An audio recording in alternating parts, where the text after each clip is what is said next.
Hello again. This is Tuesday Talks. I am Judy Zorn, and this is our 26th week straight of bringing interesting people from the community and from the orchestra to you. And today I'm very excited to bring Heather Raue, who is the artistic director of the Cricketry School of Ballet. Hi, Heather. Hi, Judy. Thank you for having me. Yes. We're looking forward to that. We, of course, the Cricketry School of Ballet and the Great Lakes Chamber Orchestra have partnered several times in the past, the last time being just a year ago, October, actually, and that was just amazing. And we may touch on that a little bit in a little while, but for now, we're going to go back just a few years, I think, Heather. And this just kind of blows my mind that you at age two, knew that you were going to be a dancer. Yeah, so I was watching Sesame Street on PBS, and Sesame Street had finished, and I was still, of course, engaged in PBS. And Suzanne Farrell, who is my icon, was dancing. And the moment I saw her and I saw the video, I knew that was it. That was what my life was going to be. It was a little grueling because I couldn't start taking classes until I was 3. So I had a good year to really solidify my future. Oh my gosh. Some of us at age whatever still don't know what our lives are and what our future is. So here you are. Okay. So we're going to go with this. At age 3, you start taking dance lessons. And I'm imagining through elementary school, junior high, and high school, you have had every kind of dance class that any of us might imagine. Is that true? Well, I didn't get to take tap. I was enrolled to take tap when I was 8, but the day before I was supposed to take class, I had an appendicitis. So I just took that as a sign that I wasn't meant to be a tapper. But yes, throughout my education, I was fortunate enough to explore pretty much every other style of dance, including Japanese, African, so world dance, just not tap.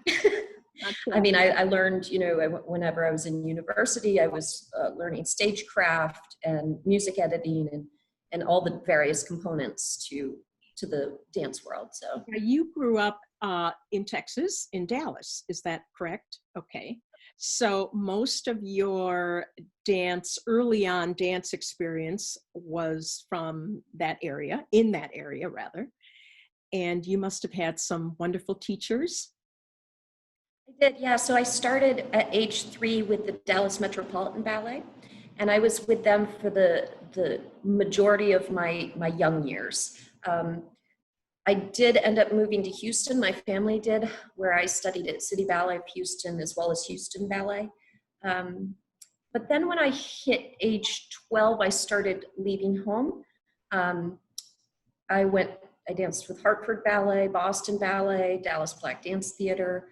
So throughout ages 12 on, I was, again, fortunate to bop around the country and dance in many formidable schools and companies. So. Yeah. Were those children's programs then, or young adult programs, or how does that work, Heather? Right. So it was both. So my early years, 12, 13, 14, 15, those are for younger dancers.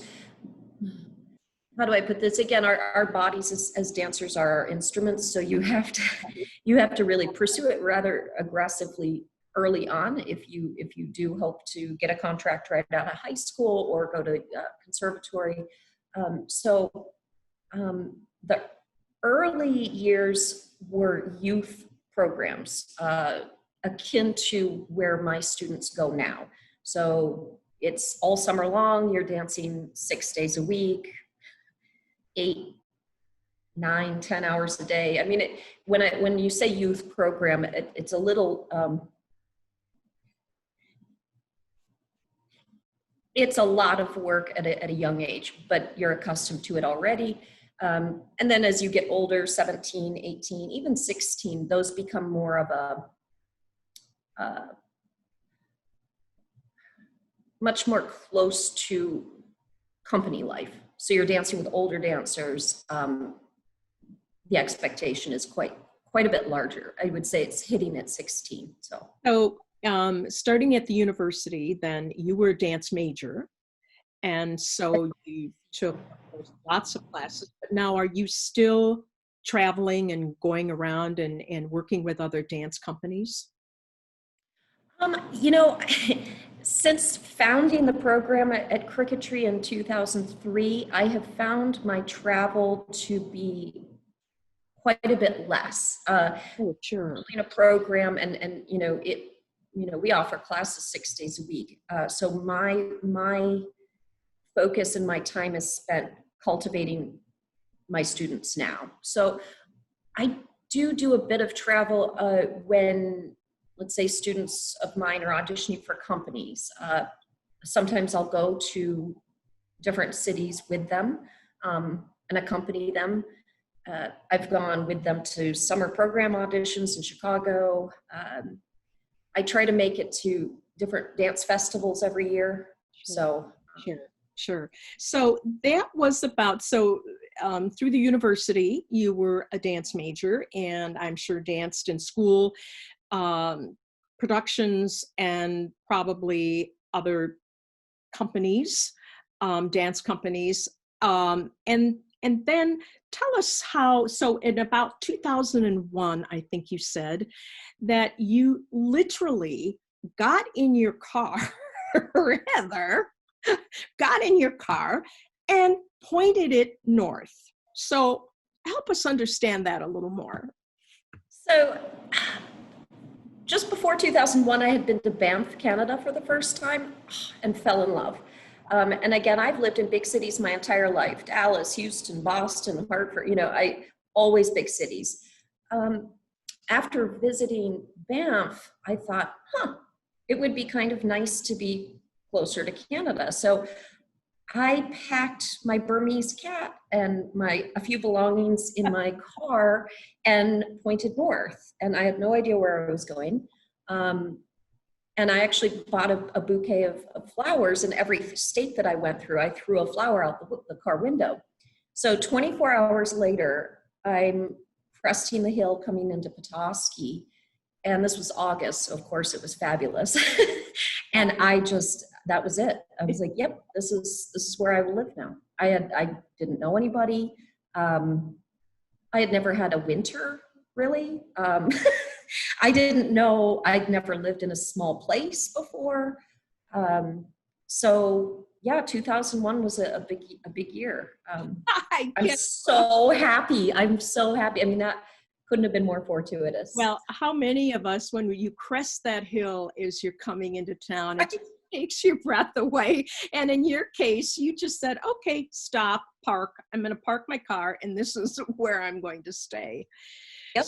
So needless to say, it just took you not very long because of who you are. And in about 2 years later, in 2003, is when you established or you founded the Crooked Tree School of Ballet. So tell us a little bit about that and how that came about. So Dale Hull was the executive director of Crooked Tree at the time, and they had just redone the building. So they had just created this lovely dance studio and had no dance program. So I typed up my bio, printed it out, went in to drop it off, met with Dale, and he hired me on the spot. And so I started, I think it was probably 2 dancers, and now we have about 200 year round. So yeah, in March of 2003, I started the program and never looked back since. So history, as they say, well, it is, and it's been an amazing program, and it is still an amazing program. And you have done so much for so many, as you say, 200 or so. And you can be so very proud, and I congratulate you on the success of so many of your students. So tell us how that is, and of course how that makes you feel, that your students go on to some pretty prominent schools and programs. Thank you, Judy. I couldn't be more proud. I mean, it's for a dancer to get a contract right out of high school is especially a female, the odds are just so extreme. And I've had several dancers actually that have landed contracts right out of high school from here. The first one was Hannah Bianchi, who now teaches for us. She got a contract with Deeply Rooted Dance Theater in Chicago, and then it just kept going from there. Our most recent young contract dancer is Taylor Naturkis. She didn't even graduate from high school yet. She is just starting her senior year of high school, but got a contract to Miami City Ballet, which is one of the country's leading ballet companies. Last December, she was Sugar Plum Fairy, that's an older dancer role, or I'm sorry, Dewdrop. My apologies, Dewdrop, wrong fairy. And so I think she did 11 performances as Dewdrop.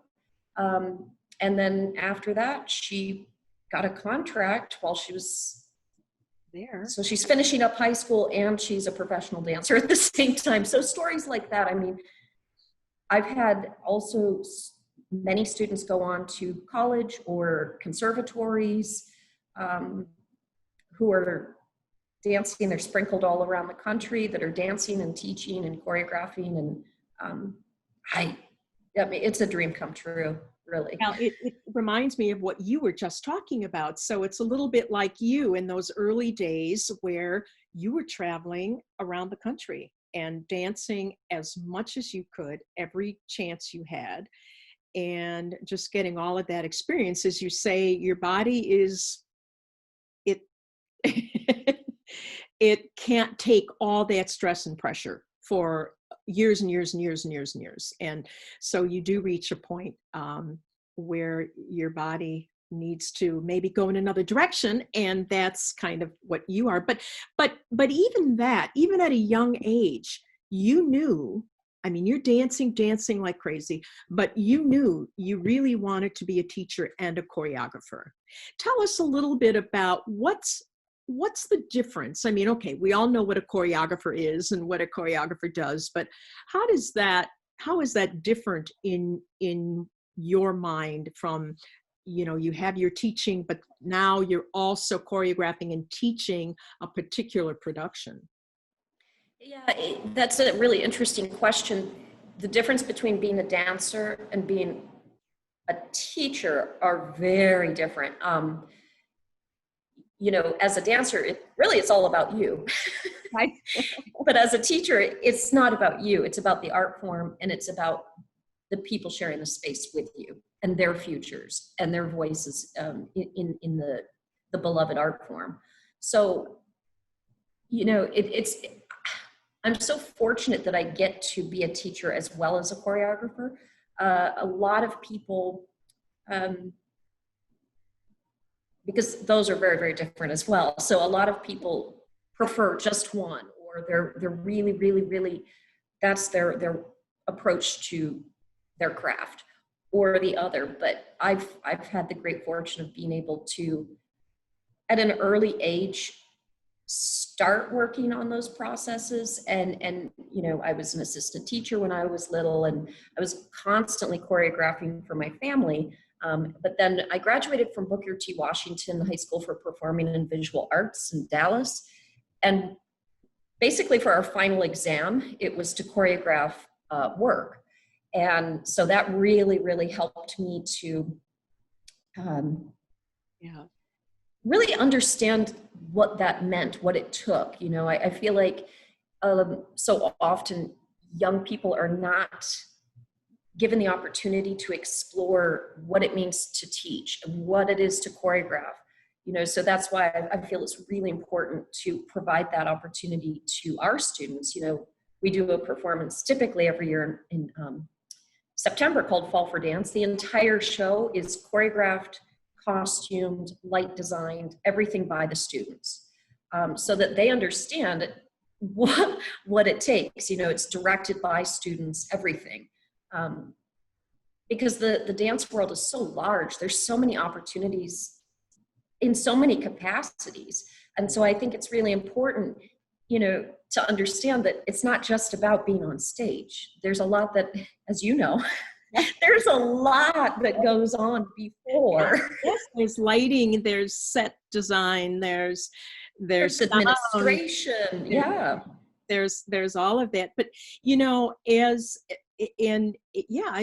a teacher, it's not always the best dancer that makes the best teacher. And so that's kind of one thing. You have to really be able to get inside the student and show them, help them, tell them what it is that they need to be doing and feeling.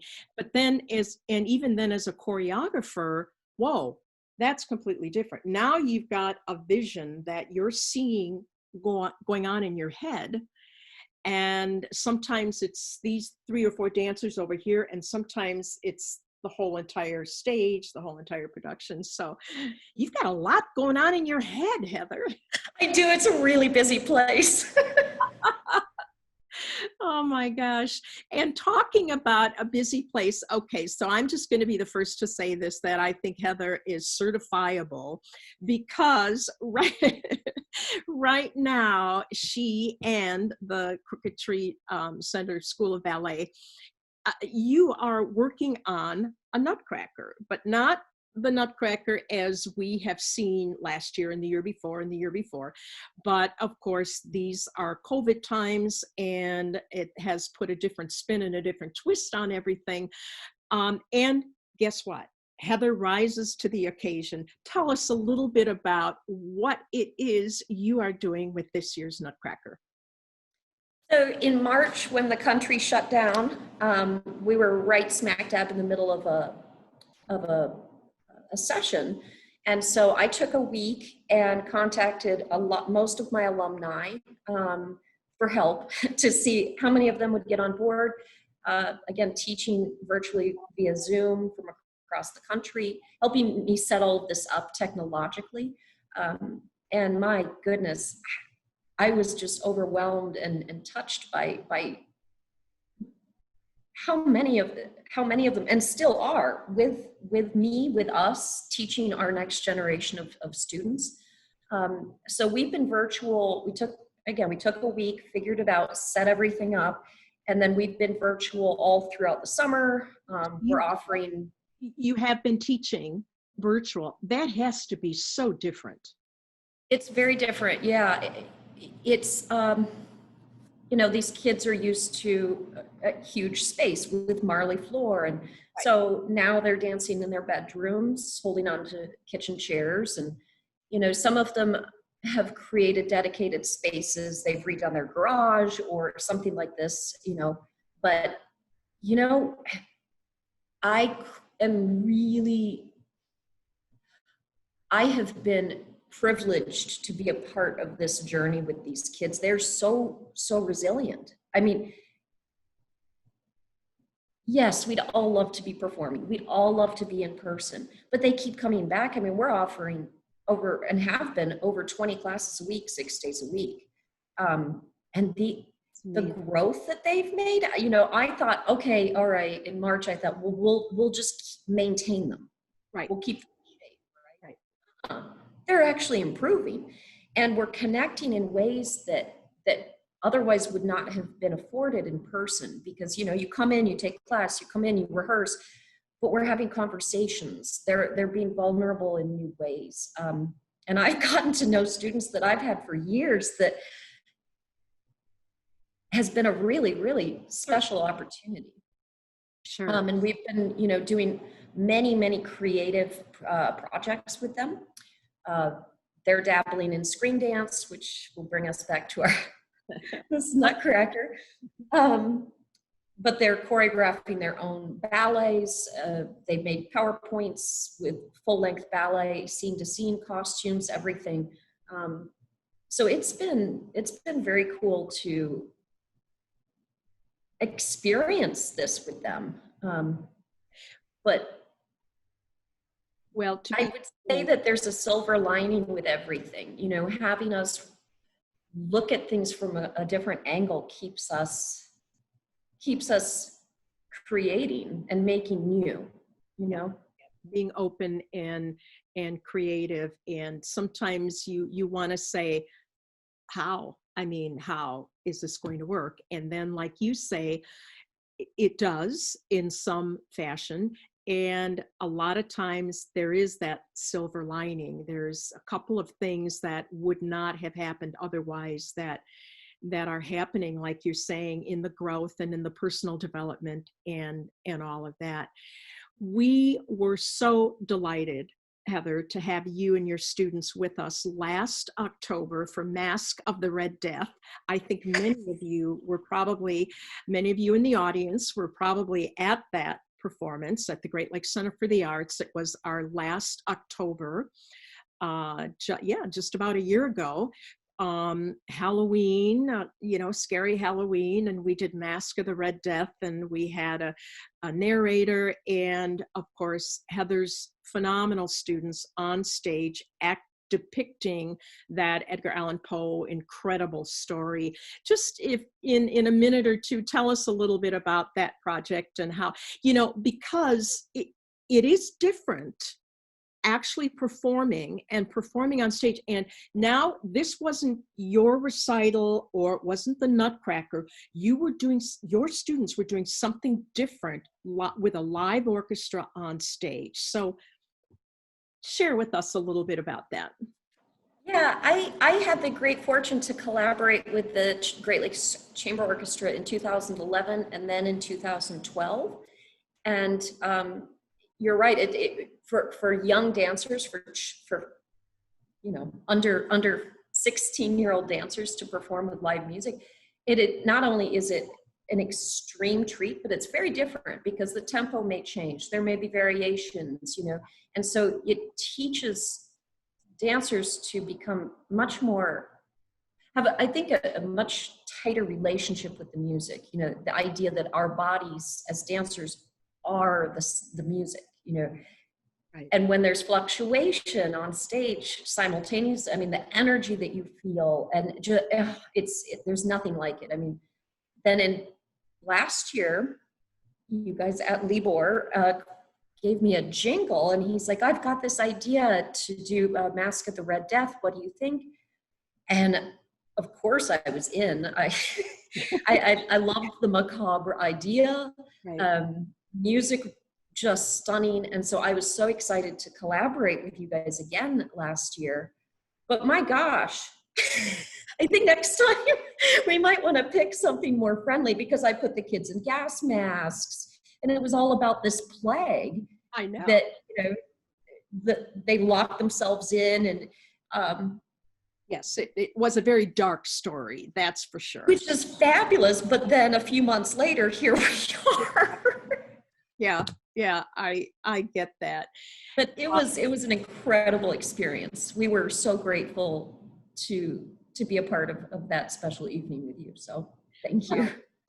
Thank you. And the same with us, as the whole thing came about with the incredible lighting and the some of the stage effects and the minimal costuming, which was just perfect. And so it was really great. And we are so appreciative. And, as we stand together as nonprofits in the arts, that's exactly what we need to do, is stand together always, but certainly now during this time too. The stronger you are, the stronger we are, and we are there for each other, whether it's dance or whether it's music or whether it's art or sculpture. Where would this world be, Heather, without the arts? Think about what we've been doing for the last 7 months. We're reading, we're listening to music, we're watching movies. What we're doing is because of artists. Right. We Exactly. wouldn't be, I mean, the zest and juiciness of life wouldn't exist without the arts. So Exactly. I know every song you listen to, I mean, what do you, where do you think that comes from? I know, I know. Well, we are so thankful that you could be with us today, and I know the audience out there is too. We love being able to get to know you a little bit better because we certainly know your program and we certainly know those beautiful dancers that are on stage every fall and then every December with Nutcracker. We will all look forward to more information and more word and publicity as the Nutcracker unfolds. I know that that will require hours and hours and hours of you putting that together in a virtual way, and we'll look forward to that. Thank you. Yeah, it's difficult to do during a pandemic because we have to fill each Yes, child one at a time, and then so we'll spend a month editing, but we're planning to have it screened at Great Lakes Center for the Arts on December 19th at 3 o'clock. So great. it'll be a fun up north themed 2020 Nutcracker. So We it's will exciting. all look forward to that. And for everyone in the audience today, thank you for joining us. And stay tuned, as they say, for more information about Crooked Tree School of Ballet Nutcracker, like you've never seen it before, I guarantee you. And also what the Great Lakes Chamber Orchestra may be doing in December and moving forward to January, February, and March. We so look forward to having you join us virtually and possibly in person if that is safe to do so. Of course, we are always first and foremost about safety of our audience members and our musicians and our staff. So, but we are all in this together and we will get through this, and art will survive. The beauty that dance and music and art give us in our life is something that we can't live without. That's the way I feel. You're here. Great. All right. Well, listen, thank you so much again, Heather. It was so nice to have this time together.